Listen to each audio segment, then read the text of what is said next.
মাঝে মাঝে ওই পানির ভিতরে ছেড়ে দেন, একটা শব্দ হয়, এই শব্দ হয়, ওটার ভিতরে যত জং আছে জংগুলো ছিটকে ছিটকে দূরে পড়ে যায়, আবার পিটায়, আবার ছাক দেয়, আবার পানিতে ঢুকায়। এইরকম করতে করতে বাবা ওই দাবটি চকচকে হয়ে যায়, ধার উঠে যায়।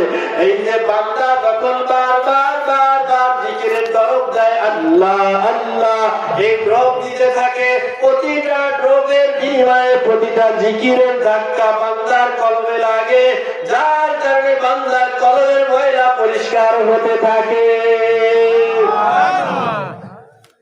বুঝতেছেন আমার কথা? কলবের ময়লা, এটা জলি জিকিরের দ্বারা পুকুরের যে অংশটা আছে ওটার ময়লা পরিষ্কার হয়ে গেল। এবার পরিষ্কার হওয়ার পর যে দরজা আছে, এই যে আমার মাথার উপরে যে সামিয়ানা, এটা যদি সরিয়ে দেন আমরা কি দেখতে পাবো? মাশাআল্লাহ, তরিকাতপন্থী লোক আপনারা জবাব দিতে পারছেন। সরিয়ে দিলে আমরা আকাশ দেখতে পারবো। কথা বলেন ঠিক কি না? বান্দার ঊর্ধ্বমুখী কলবের দরজা ওপেন করে দিলেন আল্লাহ। আমি বলেছি চোখ চারটা, এলেম চার প্রকার, তরিকা চার প্রকার, চার চার নিয়ে কথা হচ্ছে। কথা বলেন ঠিক কি না? দুটো হচ্ছে বাহ্যিক চোখ, দুটো হচ্ছে আভ্যন্তরীণ অন্তঃকরণের চোখ। ও দুটো আপনাকে খুলে নিতে হবে। এই যে খোলার প্রচেষ্টা চলতেছে, শাহ ওয়ালিউল্লাহ মুহাদ্দিস দেহলভী বলেছেন, জলি জিকির করতে করতে বান্দার ঊর্ধ্বমুখী দরজাটা খুলে গেল। এইবার ঊর্ধ্বমুখী দরজাটা ওপেন করা হলো।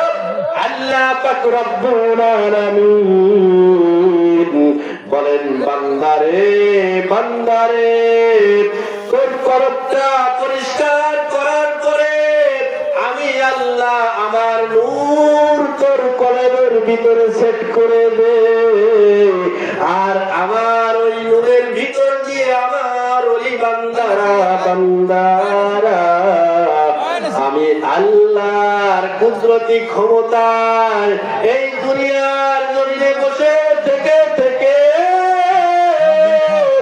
জান্নাতমুখী কলবের দরজাটা খুলে গেছে বাবা। ওই বান্দা যখন মুরাকাবা হালাতে তাকায়, সাত তবক আসমান কোথায় কি হচ্ছে বান্দা দুনিয়ার জমিন থেকেই বলে দিতে পারে।